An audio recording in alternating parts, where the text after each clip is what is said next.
Thanks for not going to Tom Hanks' event. I think he's in the room, isn't he? Yeah. There's this old story, and I don't know if it happened, but I pretend that it did, that Bob Marley was supposed to perform at a concert, but he heard Bob Dylan was performing at a concert. So he skipped his concert to go to Bob Dylan. Oh, I'm not done. Well, I'm glad you didn't Only do to that. find out that Bob Dylan wasn't there, because Bob Dylan skipped his concert to go see Bob Dylan. I heard it kind of happened that way, so I want to believe it did happen. So you've been on a world tour. Well, sort of, yes. It sounds more glamorous and cosmopolitan than it really was. But yeah, India, Sri Lanka, Bali, Singapore, Australia. Yeah, once you go more than 3 countries, it's a world world tour. tour. It's a world tour. Right. It's a world tour. Yeah. So, as somebody, as somebody who's read pretty much everything you've written, one thing I gotta say, almost any of your books could be called exit wounds. So why this one? I think this is definitely my last memoir. I mean, it's a little embarrassing to have written 3, but I gotta always... tell you, hanging around people like Salman Rushdie, I no longer trust words like last. But I always try and defend myself by saying that a memoir, I don't write autobiography as such. Autobiography, I think, is when you're trying to get in the screen all the time, and memoir, the camera's on your shoulder, and that's my defense. I think that sometimes writing in the first person can be more honest because people can see you, and they can make allowances for who you are, your background, or whatever, and they can... Whereas writing in the third person sometimes seems almost like you're sort of handing it down from the mount, chiseled or something. So I've ended up writing certainly more first person than I had ever expected, but I think that's it. Yeah. Yeah. You weren't expecting to end up in writing first person? I didn't expect to write this book. No, pretty much nobody thought this book was a good idea. Nobody. My agent didn't think it was a good idea. Yeah. My ex-wife certainly didn't think it was a good idea. My children seemed indifferent. No, I mean, and it was in many ways it was a book that I tried quite hard not to write. I was trying to write other books, right. Another book, and in the end, this book was just weirdly insistent, and I realized I had to write it to get past it. It was like a sort of literary Heimlich maneuver. Yeah. I had to get the gristle of this book out. Don't you just hate the book that won't be denied? I know. It was a tough little weed of a book. I've written 2 of those. And I remember I was writing my second novel, and I was complaining every week to my professor. I was like, this is not the book I came here to write. But this character won't leave me alone. And I'd be screaming, it's my book, it's not your book. And I mean, she won, but I'm still bitter. Yeah. But you mentioned it. Exit wounds. Exit wounds is what sometimes causes the real damage. Yeah, I mean the title itself comes from an episode in the book, which happened to me when I was a foreign correspondent for the BBC, and they used to send us on these, they were called hostile environments courses. Many of the people working at the BBC thought we needed to go on them to work at the BBC, actually. But, that's baptism by fire. And they would send us down to, in this case, a kind of big estate in the West Country in England, and where you would be taught what to do if you were kidnapped or ambushed, or how to do combat first aid and all that kind of thing. See, I did things like how to sit with a Japanese royal family. Well, I did that course. I would have I preferred didn't say how to survive being kidnapped. I would have preferred that course. And in the hostile environments course, there was the guy who was the chief doctor for the Royal Marines, who was called Colonel Jolly, and he was quite jolly, and he had the extraordinary. I think it's unique that in the Falklands War, he was given medals by both sides, by the Brits and by the Argentines, because when the soldiers came to him, the Argentinian soldiers, they thought they were going to be tortured, and in fact he was operating on them, so they gave him a medal too. Anyway, he had this sort of slide projector, and he showed us all of these appalling kind of ways you could die and what you should, how you could ameliorate them and I'm what really not liking to this do. guy. No, I know, and what not to do. And he had a really strange sense of humor. For example, he showed that there was a lot about punishment killings in Northern Ireland and the Troubles, and also tarring and feathering. And he was saying that there was a crisis in the tarring and feathering industry because because the feathers came from duvets, and a lot of the duvets were now not feathers anymore. They were so they, and it's not quite the same if you, it's not quite the same if you put little bits of So there was something like that. What are we, I know, it's like you can't beat somebody with vegan leather. no, it doesn't. It doesn't quite have the same cachet. Yeah, like what's a torturer to do? Anyway, Colonel Jolly, as you can see, was not perturbed by death or punishment that much, and he was the one who just showed us very graphic pictures of the front of someone who'd been shot and it's a small puncture wound. It seems quite survivable, and then you see the back shot and you realise it's the exit wound that does the damage. It's the exit wound that kills you. Yeah. You're saying this book nearly killed you. Well, actually, it did. I wrote quite a lot of it during COVID, and I must say it was, I think we all were in those very strange kind of isolated atmosphere. It took longer than expected. So you had to solve that problem by just writing about fantasy stuff during COVID. You should have written about witches. Yes.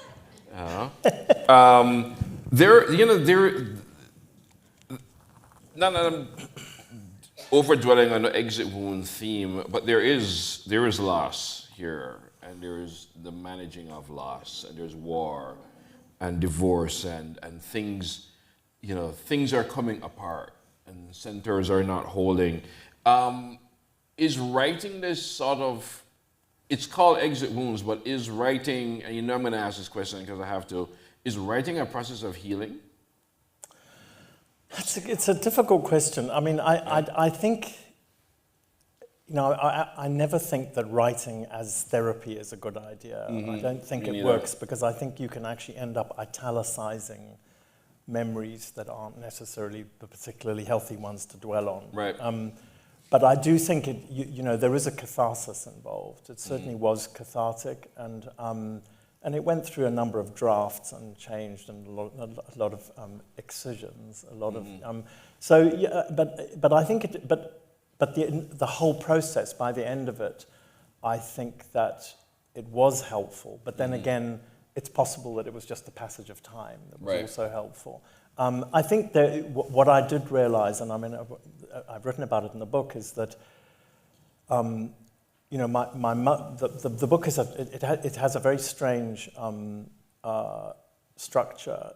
I think it was David Foster Wallace who once wrote an essay on going on cruise ships, which he titled "A Supposedly Fun Thing I'll Never Do Again." Yeah. Well, writing a book that's thematically linked rather than chronological is a supposedly fun thing I will never do again. It's technically so difficult. I found it so difficult. You're a novelist, so you do much more kind of creative. Don't throw it at novelists. Throw it at poets.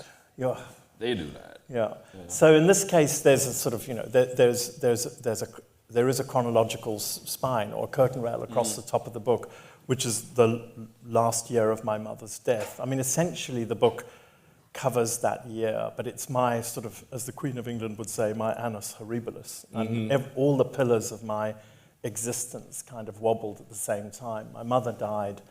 My 25-year-old marriage flamed out very abruptly, and my boys, who were almost grown, left home. And so suddenly I was kind of left just, having to as your sat-nav says, recalculate what my place in the world. But also I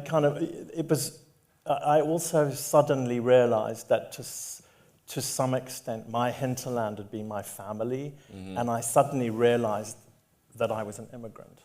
Right. And when that family flamed out and whatever, it was, and I had to kind of renegotiate that in a way. But I think also there's memories. You suppress bad memories. I mean, and in my case, a lot of violence. That just the kind of life I led, just historically where I happened to be, and then and then I got stereotyped into covering conflict, and then that became a thing.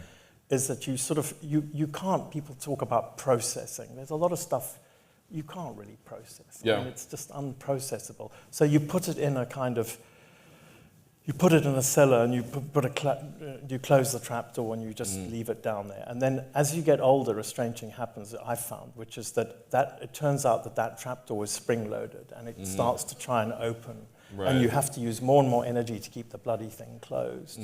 And then eventually you do have to, which is why things like PTSD often happens to people as they get older, because that, you know, that spring door. My illusion was living in the closet, but I'm not going to go there tonight. Yeah. Do you think some of that, because two things, your mom in her final year started to speak super Queen's English. And I know that English because when you reach that level, the letter Y is impossible. So it's like, I'm 10 years old, years. The Queen says is, you know, year over year. It's like, so she and in a way, I found myself, when I was reading it, there are a few things more repressed than the sound of proper English. And there is, I mean, cliches aren't bad because they're false. That the British repression is happening, but at the same time, this kind of adopting this uber British thing made your mom confess a lot of things. Yeah, I mean, it's what was that all about? It's an interesting. I mean, the book is sort of. I mean, this isn't really a spoiler alert, but the book is sort of set up as a quest, and right at the beginning, my mother turns 90, and she does several things, including her voice going suddenly, as you describe it. And the book is a sort of quest to find out where that voice came from, and why it should. I can read you a little bit of the front of it if you want, just to, because it's hard to talk about it without. I can't really do her justice in her accent, and also you wouldn't want me to, trust me. But let me just see. Just don't add Y to any word with Y. In Jamaica, we don't add H to any word with an H. Okay, so this is from the beginning of the book, and it's a chapter called Happy Tensing. When she turned 90, my mother sprang a final surprise on us. She started speaking in the voice of a stranger. Her usual voice is what linguists call RP, received pronunciation, the standard accent of the British upper middle class, although it's spoken by only 5% of the population, mostly the privately educated. Now, abruptly, she begins to speak in a frightfully mannered, haut Edwardian fashion. Instead of home, she talks of heome. The house is the heis. Ears is yes. Sex are burlap bags, sacks. A crash is what happens when cars collide or the stock market dives. And rather than being happy, something she would never admit to anyway, she is now happy. To say happy, your mouth must tense into a horizontal rictus, so linguists describe this posh patois as happy tensing. It is a memsar babark that sounds so pretentious that we, my younger sister and I, assume she must be affecting it as a joke. No one really talks like that anymore, I tell my mother. Even the Queen has brought it down a notch. We give it a few days, hoping that this antique aristocratic accent will vanish as abruptly as it arrived. But it sticks fast, so we give this new fancier model of our mother the nickname Empress Dowager, or Her Grace for short, while we try to figure out where this alien voice has come from and why it has suddenly shown up. Without spoiling too much. Without spoiling too much, where did it come from? It came from, I mean, it isn't a thriller, so it's not really a spoiler. So it turns out that it came from, she's an elderly lady dies, and it's not a thriller. It turns out, in the end, so my mother was actually she was a sort of colleague of the Queen's during the war in the Wrens and the Women's Navy. And she came from a very posh family. Her father was a chaplain in the Royal Navy, and he died when she was 10 or 11. And at one point, I remember asking her at her bedside, when she was slowly dying and knew it, what her fondest memories were. And most parents, if you ask them that, especially if they're asked by their children, say, "Oh, when you were born, dear," and all that sort of thing. and my mother just said, she just said that by the time her father died when she was 11, everything went to shit after that. She just said that was it. And it turns out that the voice that she came back to when she was 90 was the voice she used to speak in, the accent she used to speak in when she was a little girl. And funny enough, at the end, the Queen records these speeches at Christmas and New Year, whatever, every year, and she started doing it, very early on. And we find a recording that had just been discovered of the Queen when she was still Princess Elizabeth, speaking during the Second World War on BBC Children's Hour to the kids, who had all been sent away from the cities. And we hear the voice, and it's the exact voice that my mother uses. Yeah. And it's the sort of that original voice of that class. That's how they spoke. Yeah, I just call it Wessex English. Do you feel, especially with this book and with the stuff you talk about, all these things kind of unmooring you, do you feel still as if you're kind of in exile? Yes. I mean, yes and no. I don't want to get all sort of over identity about it, but I think that one of the last bit of the book is actually a love letter to New York, which is, I think that I'll never be an American, but I think I am now. I've been here for 26 years. I think I am now a New Yorker. I've been here for long enough. I miss it when I'm not here. Yeah. You can be a New Yorker without being American. I figured that out. Yeah. I mean, there are a lot of us. There are a lot of us, and I think it's one of the reasons we start to feel at home here is that so many of us have come here from other places because we are escaping something, and that includes other Americans who come here. Yeah. So I was looking at you meant escaping other Americans. True. Yeah. It's because when I think of exile, but I also think I sometimes compare exiles to expatriates. So I would draw a distinction. I mean, I can now tell in the space of a dinner party when I meet Brits in New York, whether they're stayers or whether they're going to go home again. There are all sorts of poker tells. Really, like what? Like, I mean, they often send their kids they send them back to boarding school, or they worry about their kids getting American accents. And they tell them off for dropping the prepositions before the days of the week and things like that. And I think also they cherry pick everything that is wrong. They deal in stereotypes, so they use the stereotypes of Americans in a way that you could about Britain, and what they're trying to do, I think, is make sure they go back. And so there's a sort of, and you can sort of tell, and those are expats, it would seem to me, where home is still the home counties rather than New York. And then I realized about 3 years into being here that I was starting to invest in trying to figure out how New York worked in a way that would never pay off in the short term. Yeah. And that I hadn't realized that I was doing that I was actually starting to make an investment that could only possibly pay off, if I stayed here for longer. Yeah. Yeah, I mean, growing up in Jamaica, of course, I'm surrounded by expats. And what I always knew that they all had in common was that they just couldn't hack it in the countries they were leaving. True. So you come to the quote-unquote third world.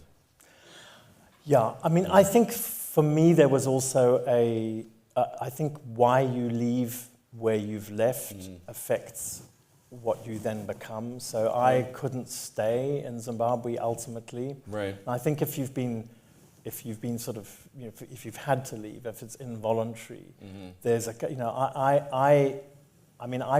I suppose if I had to try and find one word, I would more go for the word exile in my case. I mean, and I think exiles are worse than expats insofar as they find it very hard to settle in the new place. Right. And they become not nostalgic, but they remain very attached to the old place. But the place that they're attached to is frozen in time, and it's not updated. So they can't even if they can go back eventually, when they go back, it's not what they expect. Yeah. Because you said about Zimbabwe, it pierces the protective husk of the foreign correspondent, because to me it is not foreign, it is personal. As I marshal the material and relive the experience, I seem to succumb to a kind of empathy overload. Yeah, I mean, I wasn't a good foreign correspondent in Zimbabwe. I mean, I think one of the reasons that foreign correspondents get rotated every 2 or 3 years is that if you don't rotate them, their body of knowledge, their depth of knowledge of the place that they're stationed becomes so much greater than their readership back at home that they're unable to tell the story in the way that they need to for a relatively ignorant audience, because they essentially go native. They sort of become part of it. And for me, I was always like that. So I wasn't the best person to explain what was going on to foreigners, because I was too deeply involved in it myself. I was too emotionally involved in it, I think. What do you feel about Zimbabwe now? You know, just dispirited and depressed. It's a sort of failed state. It's a kleptocracy. It skitters along the bottom. You know, it's not even, people don't barely talk about it anymore. And I think with Zimbabwe, I often think that the size of a tragedy, of a national tragedy, is in proportion to its potential. And Zimbabwe has so much potential, I mean, you know, in every single way where you look, that it makes it that much more tragic that it has become what it's become. It has an enormous diaspora. I mean, one of the most moving things for me in my mother's, you know, my mother ends up in the biggest hospital in London, University College Hospital, where she's surrounded by Southern African nurses, many of whom she's trained, all of whom are in the diaspora now, sending money home, none of whom, you know, I mean, black Zimbabweans, white Zimbabweans, you know, different political persuasions, everything, all now in England and not really wanting to be there. Yeah. That's, you know, and so there's probably, you know, I don't know, a third of the population is elsewhere now. How did you, first I was tempted to say that this is your most personal work, but all your works are personal. You know, in the sense that I remember when I read When a Crocodile Eats a Sun, that, you know, the person paying the price in this narrative was you. Yeah, I mean, that I get the sense for you, even though that it costs you. Yeah, I think in this one, I think your instinct is right. I mean, I think that this one I'm more self-revealing emotionally than I am. You know, I think the other difference between this one and the two previous ones is that in the two previous ones, there were these enormous roller coaster ride of history going on. There's very dramatic stuff happening, you know, on this big stage, and, you know, all sorts of, and that, you know, just following that is sort of, you just hold on, because it's, you know, in this, there's nothing like that. There's no big things of drama. These are all things that could happen to anybody, you know. So your elderly parent dies, your marriage ends, your kids grow up and leave home, whatever, you end up in a different country. You know, so in that sense, this one is more, it is more emotionally revealing. I think that's true. Yeah. Is it easier to write about a war? Yeah. Jeez.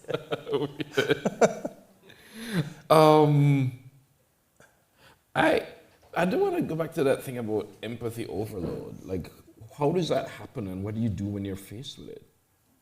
I mean, I think one of the things that happens, if you're in a place and you have resources, and by resources I mean you have education, not just wealth, you have education, you have reach, you have ability to, in my case, to amplify a story into a wider audience, that I thought that I could do more than I ended up being able to do. I kept thinking that if we revealed what was happening, and if we wrote about it, and if we, you know, that things might change. Right. And, you know, I did it for 30 years, and nothing changed. And sort of, so I think the empathy overload is that you feel like you've been given you've been given an opportunity to try and help something, and then it doesn't. You realize the limit. You don't move the needle at all. And I found that very. I think the writing the fear, which was the worst for me. I mean, it was a terror. It was Mugabe launched this torture campaign on an industrial scale, which I was in the middle of, and I think after that, when I came back, I couldn't really. I found it really difficult to cope coming back here. Yeah. To just go back to my life and whatever. I found that very difficult. Yeah, Bob Marley was actually quite shaken after he did the Zimbabwe concert. Yeah. Of course, very gung-ho about going. He had that song about Zimbabwe, and then he did it, and he just knew something was off here. Yeah, it started to go wrong very early. I mean, earlier than most people would give credit for, because I think the West was, because Mugabe didn't turn out to be a communist, and he didn't turn out to be sort of pro-Beijing and whatever. I think the West defended him for much longer than they should have done. Also, I think there was something very racist in what happened, which was the Matabele genocide, which happened in '83. So, 2.5 years after independence, it was already starting. Yeah. Because it was, what the South Africans used to call black-on-black violence. The West didn't care about it. I mean, when they started moving against white farmers, all of a sudden, all the headlines were sort of, and then, so I think there was something about this was just Zimbabweans, native Zimbabweans getting, the historical things sorted out, and it wasn't anybody else's business. Yeah. So I think that did happen. Again, because so much of this deals with family and with the personal, it made me think about something, because when I teach nonfiction, one of the first things I have to distinguish in class is the difference between confession and revelation. Like your mom makes a confession, but it kind of was a revelation in a way. And it's like, what does that distinction mean to you? Or is there a difference? Sometimes I think, it's interesting. Sometimes it's in the eye of the beholder, I suppose. Right. I mean, sometimes there's two different things going on. Right, because she's not revealing anything. She's just confessing. Yeah. But it was revelatory for you. For me, it was. Yeah. I mean, you're talking about the Somalia thing at the end. Yeah. So there's a part in the book, again, it's not really a spoiler alert, where my mother's dying, and she calls me in and says that there's something she needs to tell me. And I had been covering a big refugee crisis in Somalia, and where many people were dying, and where I caught all the diseases that everybody was dying of, and there was no medicine, and I was thought to be dying, and ended up in a coma and one thing and another. Anyway, I ended up in the hospital in Nairobi, and. And at the time when I was covering wars, I never told my parents right when it was happening. It was a sort of, it was a sort of don't ask, don't tell. And when I got out of it, I'd say, I've been to such and such or done this or whatever. But and so when I recovered, I phoned my parents and said, I had a spot of bother and whatever, but now I was fine. And my mother then, what she wanted to tell me was that in fact the doctor in Kenya had called her because she was my emergency contact, and had told her that they had me there and that I wasn't expected to survive. And if she wanted to come and say goodbye, she should come now. And so this is my mother now on her deathbed. And she said to me, well, it was a really long flight. It's not. It's like 2.5 hours from Harare to Nairobi. She said, there's a time difference. There's no time. There's like 1 hour time difference for 6 months of the year. And she said, it was very expensive. It wasn't particularly expensive. And she said, I was very busy at the hospital. That was probably true. And she said, long story short, I never came and I never told your father. And I was sitting there thinking, this is outrageous, that what she wants me to do is give her absolution for not coming to my deathbed. But in order to get that absolution, she has to tell me for the first time that she didn't come to my deathbed, because I didn't know. So in a sense, she has to do it to me, from her deathbed. So I was kind of, angry about it. But I said to her, of course, it's not a problem, but I was belly aching to my sister, saying this is a poor, whatever. This is what she's done. And my sister listened to me, and then she said, yes, well, don't you remember what happened? I mean, she reminded me that our elder sister, I was, when this happened to me, I was 27, that our elder sister had been killed at 27, and my mother had been the doctor in the hospital she was brought to. And she said, you know, it's one thing as a parent to have one child, you lose one child like that and be there, but to have two, she said she just, you know, she couldn't bear it. And of course, I hadn't seen it that way, I just hadn't realized that. So it kind of, that was the reason behind it. But, And even though we're talking about very, very heavy topics, and this is occasionally very heavy, it's also really funny. Yes, I know, and I worry that it's going to get put in this little subgenre of grief memoirs. I mean, I don't know. You know, I, of course, it did very well for Joan Didion, but I mean, but yes. So maybe I will take. I'm so glad I didn't say that. Yes. I don't. I mean that with respect. You're gonna get so grilled at this book signing, and I won't be here for it. But it is very funny, and I mean, in fact, there's a little bit. I think there's a bit about it, which is. I just like that you point out how petty Coetzee is. Yeah. Oh, I'm not going to do that on a recording. No. Good try, Marlon. No, I'm not going to go there.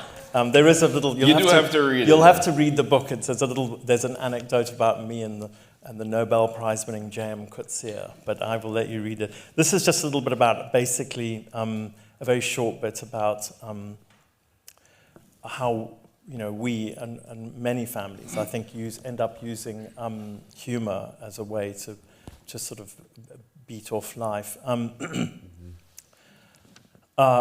This is just after my mother has died. Likes and comments flow in from Mum's ex-patients, now a diaspora scattered around the world. People whose children she vaccinated, whose diseases she diagnosed and treated, whose lives she saved. As we harvest the condolences, we notice how no one can bear to use the dreaded D word. Never say die, I tell Georgina. Say anything else. Say past, say perished, say departed, say left us, say slipped away, say called to the Lord, say gone, say moved on. And it becomes a game between us, a duel fought with dying euphemisms. Whoever runs out first loses that round. It's sudden death. I think it was Mark Twain who realized that the secret source of humor is not joy, but sorrow. Our family has always deployed humor as a defensive perimeter, an emotional Maginot Line, and about as effective, which is to say, not at all. But that doesn't stop us from industriously digging these wry trenches and jocular bunkers, raising high these humorous berms, hoping that we will not be outflanked by the tanks of tragedy, even as we hear the sinister clanking of metal tracks and the Maybach engine growl of imminent panzers.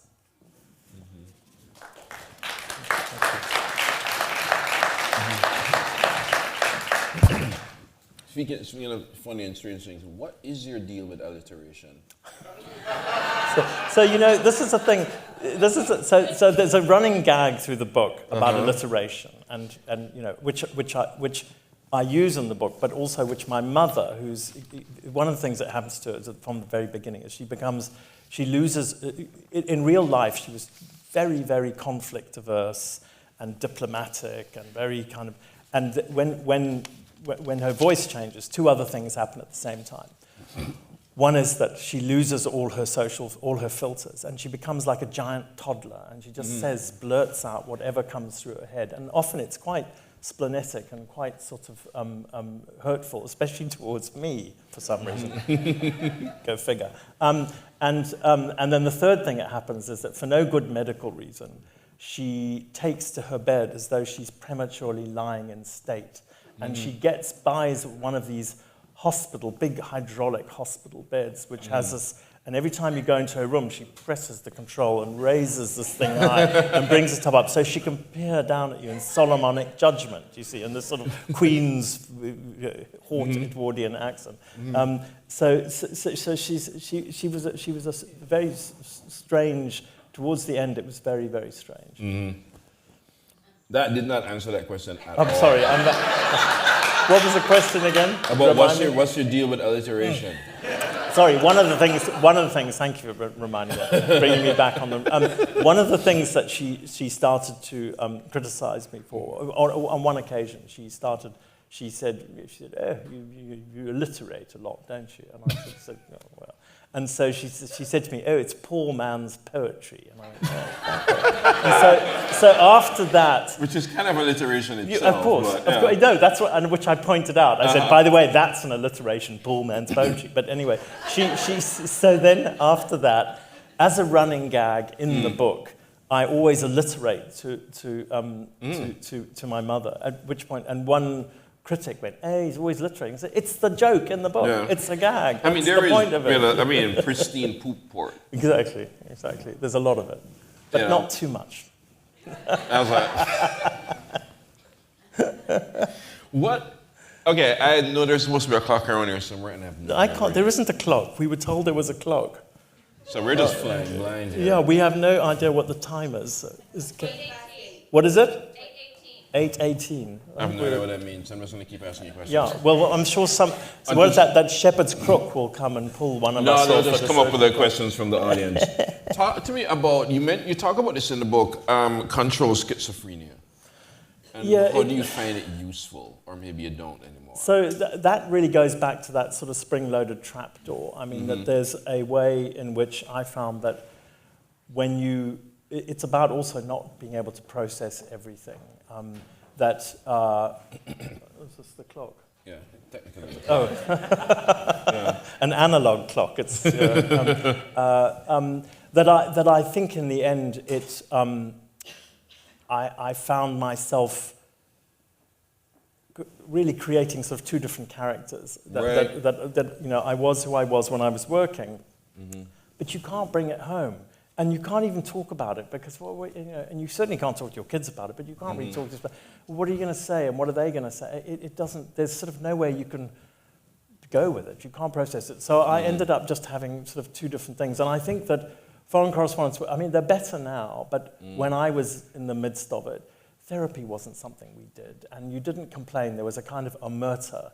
There was a way that you just went and sort of did what you had to do. And also, the thing for me is that whatever we were going through, it was so much less than what we were covering, than the people we were covering. Yeah, I mean, we were return ticket heroes. It was like it's nothing. So to try and then come home and whine about like, oh, how traumatizing it was, just seemed ridiculous. Seemed completely embarrassing, and so I never did. And most of us didn't. And I think that's why so many war correspondents end up drinking and taking drugs and whatever, marriages all flame out and whatever. That it is, and it happens to soldiers in war. And when I did eventually go to therapy, and way too late, and therapists started talking about, which had been brought up before, that I had PTSD or a version of it or whatever, and it never completely rang true because PTSD tends to come from a particular thing, that you keep revisiting. And there wasn't one thing with me. It wasn't just one thing. It was like this whole thing. And then I started reading, and there's a section in the book about it, this thing called moral injury, which is a cumulative way, a kind of coarsening of because you've just seen too much. And it happens to sort of ER doctors, and it happens to some cops, and it happens, if you just see too much over a long period of time, and you lose all kind of faith in humanity and whatever. So that I did recognize, and I think that was, and I did, and again, it's in the book, I did end up doing ketamine therapy, or not in my case therapy. I just did it intravenously. Just did it. And it was and it is amazing, and I'm not we're not endorsing the use of controlled substances, whatever, but in a clinical environment, it was, and that I did find sort of extraordinary in what it opened up, and how and getting you out of your rut, and it has had quite good results for all sorts of things, including addiction. Well, somebody has this question here, which I also want to ask, because it leads from this: what did make you a war correspondent? So, I I was conscripted into the Rhodesian Civil War straight from high school. And what was supposed to happen is that I came from a white liberal family and they didn't support Ian Smith, blah, blah, blah. And to get out of conscription, because the war had then started, the Independence War, what you did was if you got a place at university outside the country, you could get an educational deferment and you could do that first and then you just didn't come back. And I had a place at university in England and I was all ready to go and they changed the law and I got conscripted. And so I was in the war and I was in combat for nearly 2 years or whatever. And then I went to university and I carried on my life. When I became a journalist, ultimately, that just sort of kept coming back, that sort of little thing. And I got sort of stereotyped in a way. People said, oh, you've been in the military, why don't you go and cover this? And of course, covering a war is very different from being in a war. But, right. And then if once you've done 1 or 2 assignments, I would much rather be the sort of opera correspondent. But it was never, and it always seemed to me a much nicer way to earn a living, to go and watch plays or something, rather than to go and be shot at. It was just didn't make any sense. I think some theatre critics might disagree with that. I'm just saying. We have another question from the audience. Which part of the memoir was hardest to share? Which is definitely the same as hardest to write. Hardest to share. I think the divorce bit was difficult because I had to write it in a very particular way. I didn't want to relitigate anything, but I did want to describe what it felt like. And that's quite a difficult thing to do and to get the balance right. And that was also sort of newish territory for me in terms of what you asked me earlier about, what was different about this book. It was getting more and more personal at that point. I did find that. I also found it difficult talking about my own trauma or whatever because I felt, as I've said, embarrassed about making that a thing, but I wanted to try and be honest about what that felt like and what one tried to do and how alone it can make you feel. Just saying all of it was hard.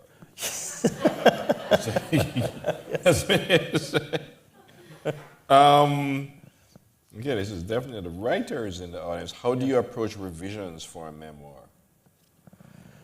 I mean, I think a lot of good books, and I hope this is one of them, are written on the edit. I mean, I do feel like, I feel like I really did go back and back and back on in this book over. There's no passage here that has been unrevised. Everything and cut and revised and cut and revised. And I think editing is your friend. I think that I also think, I think if you can put something aside for a little bit and come back to it, it's you can see what passes muster and what doesn't. But I'm not afraid of editing, I don't think. I think it's really crucial. Yeah. There isn't anything that you found that you left behind in this that you couldn't talk about, couldn't write about? That's not in the book, but that I'm going to reveal now to this audience. I keep trying to do this to you. Oh, here's this one. God knows I know the answer to this. Do you think you understand your parents now? I'm not sure you ever really understand other people or even yourself. I mean, it's interesting when the only people who've been really angry with me in memoirs I've written have tended to be people who aren't in them. And people... and when I wrote Makiwa, my first book, it was pre-email and whatever, and my parents, in it, a lot, it's more about them than it is about me. And I promised them, because they were sitting still in Zimbabwe in a very exposed position, both of them, that I would send them the manuscript and they could have, that they could absolutely have carte blanche in cutting out anything that they didn't like that was about them, not the rest of the book. And I had to send it physically to them. There was no email back then. And it didn't come back and didn't come back and didn't come back. And eventually, I printed out a new copy and I got a blue pen and I said, okay, I am them. I am my father, I am my mother. What pisses me off about this book? And I made all the revisions that I thought they would want. And just as I finished, their marked up manuscript arrived. And I sat with the two like this and there was barely not a single overlap. Yeah. I could because I realized I was doing this thing where I was saying, if the question I was really asking myself was, if I were you, what would piss me off? But I couldn't quite get, they were technocrats above everything else, a doctor and an engineer. And so they just, their minds worked in different ways. It was funny. I mean, and it's quite interesting how people don't recognize themselves. So in one of my, in the same book, there's a description of a bully in elementary school, a boy who sort of had this, bullied all of us. And I changed his name, I changed the description, I changed all sorts of things about it. And then when I went, about 10 years later, I was doing a documentary for the BBC on the white farm takeovers and one thing. And we came up to this farm, the producer said, we're going to interview this guy. And I looked at the name on the ploughshare, and it was my elementary school bully who I'd been very rude about in the book. And suddenly I was a 10-year-old boy again. I thought, oh God, what's he going to do? And we go there, and there he is, and he says, and he's got a copy of the book, and he says, loved your book, will you sign it? And I was sitting there, and we have lunch, and eventually he goes off with the cameraman to do something, and his wife, who didn't know him as a child, turns around to me and she says, well, he may not have recognized himself, but I did. And then she said, and he hasn't changed a bit. I had something like that when I was I went back to Jamaica after I wrote Brief History of 7 Killings, and I'd be around politicians and all these people, and they're talking about your book was wild, it was crazy, and I'm like, you're in it, right? Yeah, and they often don't. Yeah. Right? They don't. It's odd. People don't see themselves as others do. Yeah. Did you find writing the book helped heal your exit wounds?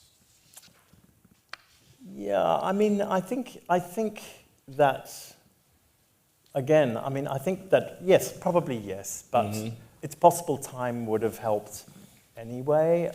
I think that, so with books, what I've found, so for example, with in Makiwa, it covers, what for our family was a very difficult period when my sister was killed actually, she ran into an ambush of the Rhodesian forces with her fiancé and best man. So all three of them were killed 10 days before the wedding. And my parents, who were sort of young, middle-aged, and very vital at that point, the lights just went off behind their eyes. And as a family, we were unable to talk about it. We just couldn't, I went back there and whatever, and they just looked old and whatever. And the family was just broken.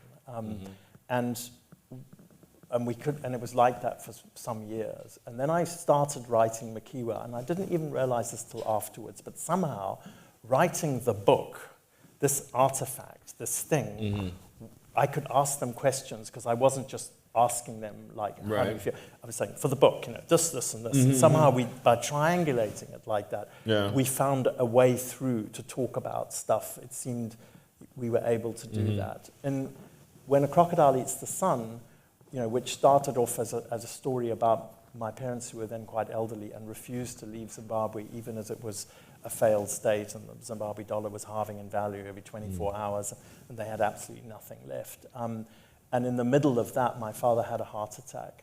And to meet my father, you would think he was a quintessential Brit abroad, striding around the bush in a safari suit and desert boots and a walrus moustache and a kind of emotional force field around him. And he had a heart attack, and he basically said to me that he wasn't actually English at all, and that he was a Polish Jew, and all his family had been killed in the Holocaust. He reintroduced himself to me. I was already in my 40s, already in New York, I already had kids, whatever. And again, that was something that he would never have been able to do just mano a mano, but they had nothing left physically, and the only thing he had left to give me was a story. Yeah. And it was this story, which was a secret that he kept for 50 years, which my mother had also kept, because she met him as a Jew in England after the war. So I think in that sense, books have helped me to access things that I couldn't access without them. Right. Do you think there are more secrets that you don't know yet? I keep coming. Yeah, I'm going to assume that we probably are out of time because it's almost 8:30. What is our cutoff? I have no idea. I'm just waiting till somebody shouts at us. Look like you're going to read something else. I could read a little thing. There was one last one I wanted to read. We can probably close out with that. Yeah. Okay, this sort of actually goes some way to answer the kind of questions we've been asked. This references Hugo, one of my sons. Once, when Hugo was still a toddler in the early days of sat-nav, he had refused to get out of the car when we reached our destination. Why not? I'd asked, getting frustrated. Because I'm scared. Scared of what? Of bears, he said, looking around fearfully. The woman in the dashboard kept saying, bear left, bear right. Too many bears. And in a sense, he'd been right. There'd be bears all around. You just can't see them clearly at first. Bears and wolves and dragons, all manner of monsters at the margins of the map. There's some more alliteration for you. Lurking in the terra incognita, lurking both in palm and pine, lurking beyond the pale. Modern navigation is like keyhole surgery. With GPS, you see only the organ you're operating on, seldom the whole atlas of anatomy. Physical maps, the artifacts of actual atlases, there is a lot of alliteration, are growing rare now, and I miss them, the comprehensiveness of their compendium. The art of map reading is an atrophying one. A whole language is being lost, the cryptology of cartography, the arcane symbols of our terrain, contours, colors, crenellations, and the constant reorienting, the way you must figure out for yourself where on the map you are and which direction you're facing, without a blinking blue arrow continually fed by celestial bat squeaks, triangulating your position. Thriller writers of book and screen must now conspire to render protagonists' phones inoperable for their plots to work. But not all of us are securely triangulated, echolocated by satellite, wherever we go.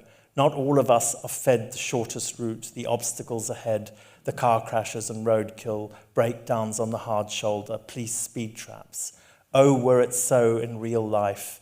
Oh, that we could instantly be diverted whenever we took a wrong turn, that our inner GPS would simply announce that it was recalculating and beckon us back on course. My own psychological map is still an analog one, a physical one, folded, faded, frayed, one without a you are here arrow blinking blue.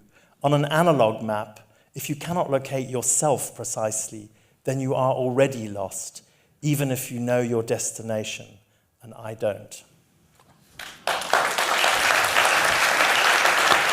Ladies and gentlemen, Peter Godwin. The book is called Exit Wounds. Thank you.